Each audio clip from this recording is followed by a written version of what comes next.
Hello guys. I hope कि आप सभी अच्छे होंगे और आपने मेरी पहली सभी वीडियोस देखी होंगी।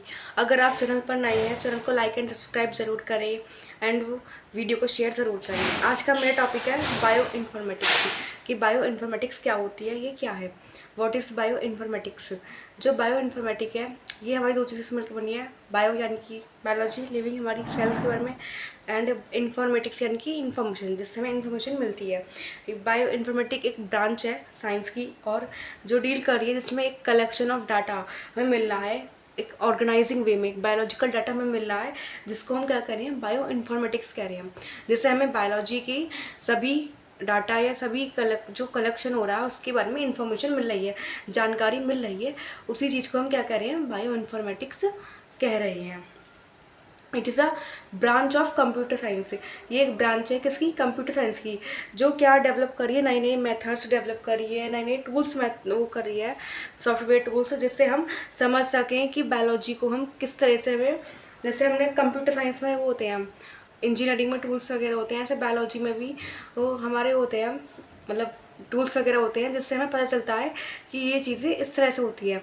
जो हमारा जैसे जीन्स है या क्रोमोजोम्स है, हमारे जो इंटरनली बॉडी के अंदर जो पार्ट्स हैं, हमारे जो हमारे मतलब जितने भी क्रोमोजोम्स हैं, जितने भी जीन्स हैं, उनका क्या, कैसे वो कैरी इन्फॉर्मेशन कर रहे हैं, कैसे वो न्यूक्लियस से डीएनए तक वो इन्फॉर्मेशन जा रही है, कैसे, तो वो सब चीज़ें किसके द्वारा हमें पता पर चल रही है, बायो इन्फॉर्मेटिक्स के द्वारा।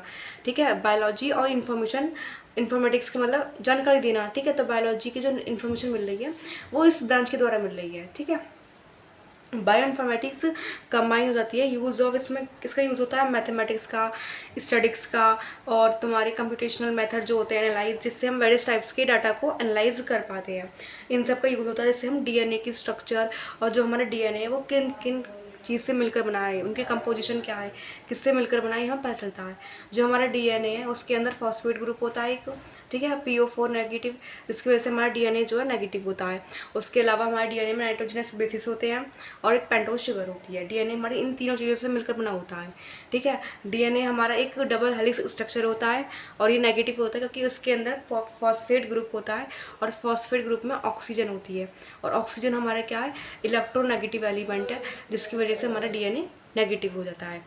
ठीक है, उसके बाद आते हैं ऑब्जेक्टिव, कि हम बात करते हैं कि जो हमारा बायो इन्फॉर्मेटिक्स है उसके ऑब्जेक्टिव क्या क्या है। अगर हम स्टडी करते हैं उसकी नॉर्मल बायोलॉजिकल प्रोसेस की, तो उसमें क्या करते हैं, हम एनालाइज करते हैं डाटा को, बायोलॉजिकल हमें जितना भी डाटा है उसको हम एनालाइज करते हैं कि हमारी जितने भी जीन्स हैं, हमारा जो डीएनए पैकेजिंग है वो सब किन किन न्यूक्लियोटाइड से मतलब पैक होकर बना है, और जो उनकी जो हो रही है, बाइंडिंग हो रही है, जो हमारी चार बेसिस होती है, एडेनिन, ग्वानिन, साइटोसिन, थाइमिन, वो सब कैसे आपस में लिंक हो रहे हैं और क्या हमारा कैरेक्टर जो है बना रहे हैं। ठीक है, तो ये सब किस में हम पढ़ते हैं, बायो इन्फॉर्मेटिक्स में ही पढ़ते हैं। ठीक है, ये हमें किस में हेल्प करता है, डिस्कवरी मतलब नई टेक्निक में डिस्कवरी करने में हेल्प करता है, और ड्रग डिस्कवरी मतलब दवाइयाँ बनाने में भी हमारी ये हेल्प करता है, help in developing new target, जिससे हम ड्रग डिस्कवरी, जो दवाइयाँ होती हैं, फार्मास्यूटिकल सेंटर होते हैं, उनमें भी हेल्प करता है ये। ठीक है, और जो वैक्सीन बनती है, इंजेक्शन वगैरह, उन सब में भी ये हेल्प करता है। अब जो हमारा बायो इन्फॉर्मेटिक्स होता है ये किस मतलब जो अगर उसके on the basis of data के बेस पर कितने टाइप का होता है, डाटा के बेस पर ये 8 तरह का होता है। Genome database, sequence database, chemical database, metabolic database, enzyme database, disease database, taxonomy database, literature database. ये हमारा 8 तरह का डाटाबेस हो गया डाटा के बेस पर।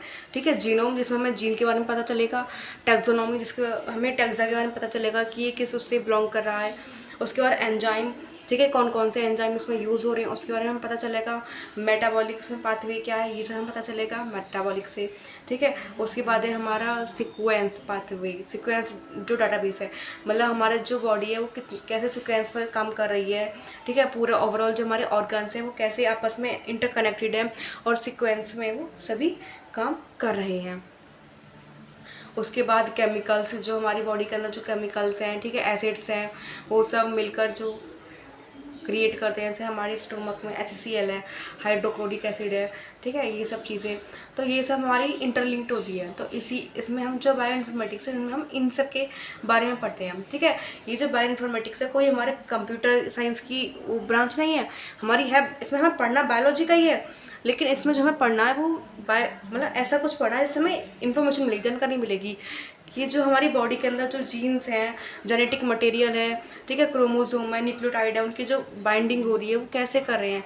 एडिनिन थाइमिन के साथ बाइंड कर रहा है डबल बॉन्ड के साथ, ठीक है। ग्वानिन साइटोसिन के साथ बाइंड करता है ट्रिपल बॉन्ड के साथ, ठीक है। डीएनए के अंदर हमारे 4 नाइट्रोजनस बेस होते हैं। हमारा डीएनए क्या होता है, डबल हेलिक्स स्ट्रक्चर होता है, ठीक है।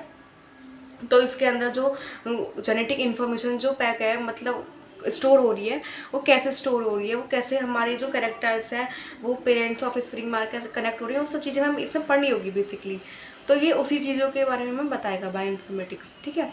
उसके बाद है on the basis of data source. Data source के बेस पर कितने टाइप का है, 2 टाइप का, primary data source and secondary data source. 2 तरह के डाटा सोर्स हैं, प्राइमरी एंड सेकेंडरी। उसके बाद आता है डाटाबेस डिज़ाइन के बारे में। जो हमारा ऑर्गेनाइजेशन है डाटा किसके अकॉर्डिंग टू डाटाबेस, तो उसके बेस पर ये 3 टाइप का है, ठीक है। Data modelling, model mapping and physical design. उसके बाद आता है कॉन्सेप्ट ऑफ बायो इन्फॉर्मेटिक्स। जो हमारा एक कॉन्सेप्ट है किसका, बायो इन्फॉर्मेटिक्स का।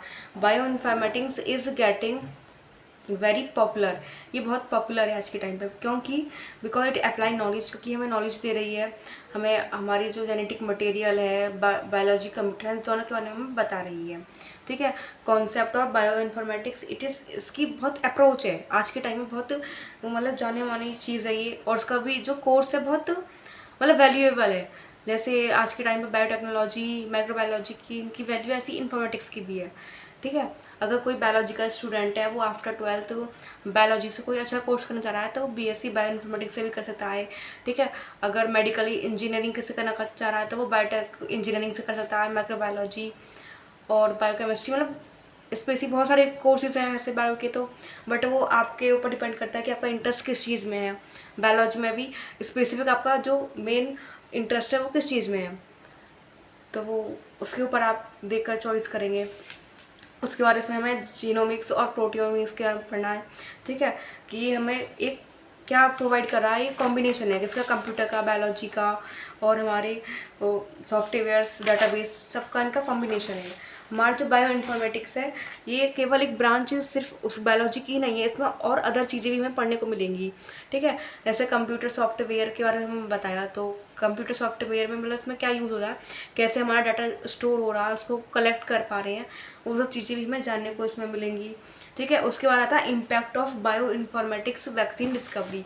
मतलब क्या इम्पैक्ट पड़ते हैं, क्या प्रभाव पड़ता है बायो इन्फॉर्मेटिक्स का जब उसकी डिस्कवरी हुई थी। बायो इन्फॉर्मेटिक्स हेल्प करता है हमारे डिस्कवरी, मतलब वैक्सीन की डिस्कवरी करने में बहुत इफेक्टिव वे है ये। बायो इन्फॉर्मेटिक्स क्या करता है, रिड्यूस कर देता है, टाइम को कम कर देता है और बहुत कॉस्ट रिक्वायर्ड है, जिससे हमें पावरफुल, जिससे अच्छी ड्रग हमें मिल जाती है, ठीक है। पावरफुल ड्रग होती है, हैवी डोज वगैरह की होती है। जैसे हमारी डोलो दवाई है, उसमें 2 mg आती है, 600, 650, 650 की आती है, ठीक है। एक 300 डोलो, ठीक है। तो वो किसके ऊपर बेस करती है कि बच्चे की एज कैसी है। अगर कोई 18 से कम एज का बच्चा है तो उसको हम डोलो 300 देना प्रीफर करते हैं, क्योंकि उसमें केमिकल जो होते हैं बहुत हार्ड होते हैं, तो वो इतनी बॉडी शायद एक्सेप्ट ना कर पाए इतनी हैवी डोज को, ठीक है। तो इसलिए, और लेकिन जो 650 होती है वो 18 प्लस या उससे प्लस जो एज होती है उसको हम दे सकते हैं। तो उसमें ड्रग डिस्कवरी में भी हेल्प करती है ये बायो इन्फॉर्मेटिक्स। और हमारी साइंस की ये ब्रांच है जो हमारी डाटा को कलेक्ट करती है, एक ऑर्गेनाइज वे में उसको सीक्वेंस में उसे लगा देती है, जिससे हमें बायोलॉजी, हमारे बायोलॉजिकल डाटा के बारे में इंफॉर्मेशन मिलती है।